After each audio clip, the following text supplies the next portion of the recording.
नमस्कार, मी पंडित कैलास तुलसीदास महाराज रामदासी मंगरुळकर,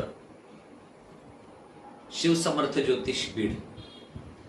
व्हिडिओ यासाठी करावा लागलाय की आज खूप जणांची फोन आली की उद्या रक्षाबंधन आहे आणि त्या यूट्यूबवर काही लोकांनी काही बुद्धिभेद करण्याचा प्रयत्न केला की उद्या भद्रा आहेत आणि भद्रा या असल्यामुळं रक्षाबंधनांची काही वेळा पाळाव्यात किंवा त्यासाठी काही बंधन आहेत, असा कुठलाही प्रकार नाही।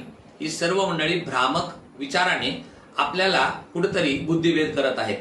लक्षात घ्या, उद्याच्या भद्रा या स्वर्गलोकाच्या आहेत, त्याचं प्रमाण माहीत पाहिजे। यांना त्या भद्राचं प्रमाण देखील सांगता आलेलं नाही। मेष वृषभ कर्कट, मेष मकर वृषभ कर्कट स्वर्गे, कन्या मिथुन तुला धनुभागे, कुंभ मीन आली केसरी मृत्यो विचरंती भद्रा त्रिभुवन मध्ये।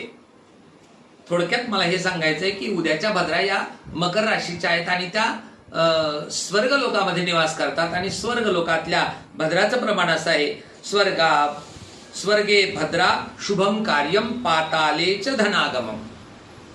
खूप विस्तृत आहे। स्वर्गातील भद्रा या जे काम लवकर होत नाही त्या कामाला मुद्दाम जर भद्रा घेतल्या तर ते काम देखील सिद्ध होते, इतक्या शुभ भद्रा आहेत आणि त्यामुळे कोणत्याही प्रकारची काही शंका धरू नये। उद्या दिनांक 28 ऑगस्ट 2026 शुक्रवार रोजी श्रावण शुद्ध पौर्णिमा अर्थात रक्षाबंधनाचा कार्यक्रम कोणतीही शंका न ठेवता करावा। कोणतीही प्रकारची कोणतीही आशंका मनामध्ये ठेवू नका। हा बुद्धिभेद आणि षड्यंत्राचा प्रकार आहे। निश्चितपणाने उद्या रक्षाबंधन। शेवटी फक्त एवढं सांगेल की उद्याच्या राखी पौर्णिमेच्या सर्वांना हार्दिक हार्दिक शुभेच्छा, आशीर्वाद। आणि याचं डिटेल्स पाहण्यासाठी आपण चॅनलवर जावं, चॅनलला लाईक सबस्क्राईब करावं आणि विस्तृत माहिती त्या ठिकाणी दिलेली आहे ती पाहावी। नमस्कार।